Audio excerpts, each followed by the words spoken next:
Protest के दौरान जामिया में गोली चलाने वाला राम गोपाल शर्मा को गिरफ्तार कर लिया गया है। हाल ही में राम गोपाल ने भड़काऊ भाषण दिया था। इसी आरोप में राम गोपाल शर्मा को हरियाणा पुलिस ने दिनेश की शिकायत पर गिरफ्तार किया है। लव जिहाद और धर्मांतरण के मुद्दे को लेकर 4 जुलाई को आयोजित महापंचायत में भड़काऊ भाषण देने के आरोपी गोपाल शर्मा को गुरुग्राम पुलिस ने गिरफ्तार किया। राम गोपाल ने इस महापंचायत में करणी सेना के राष्ट्रीय अध्यक्ष सूरजपाल अम्मू की मौजूदगी में मुसलमानों के खिलाफ जमकर भड़काऊ भाषण दिए थे।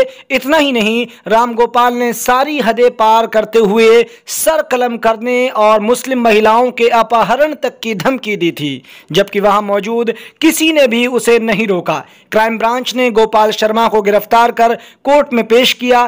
कोर्ट ने भड़काऊ भाषण और धर्म विशेष के खिलाफ आपत्तिजनक टिप्पणी के मामले में राम गोपाल को 14 दिन की न्यायिक हिरासत में भेज दिया है। बीती 4 जुलाई को पटौदी में आयोजित लव जिहाद महापंचायत में जामिया गोलीकांड के आरोपी गोपाल ने भड़काऊ भाषण देकर खूब जहर उगला था। पटौदी थाने में दिनेश ने मामला दर्ज करवाया था। ये वही गोपाल शर्मा है जिसने जामिया में CAA प्रोटेस्ट में भी गोली चलाई थी, जिसके चलते दिल्ली पुलिस ने उसे गिरफ्तार भी किया था। फिलहाल गोपाल जमानत पर है और 4 जुलाई को गुरुग्राम के पटौदी में हिंदू धर्म के नेताओं की महापंचायत में पहुंचा था।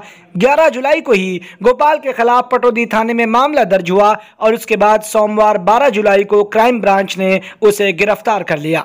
पुलिस उपायुक्त मानेसर वरुण सिंगला का कहना है कि मामले की जांच चल रही है। जो भी आरोपित होंगे उन्हें गिरफ्तार किया जाएगा। सामाजिक सौहार्द बिगाड़ने की इजाजत किसी को नहीं दी जाएगी। ब्यूरो रिपोर्ट, मिल्लत टाइम्स, दिल्ली।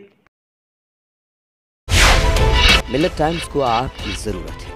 हमारी आप माली मदद करें। हर महीने सिर्फ 100 रुपये और 1 साल के लिए एक साथ सिर्फ 1000 रुपये। रकम भेजने के लिए यहाँ दिए गए फोन पे, गूगल पे और पेटीएम नंबर का इस्तेमाल कर सकते हैं।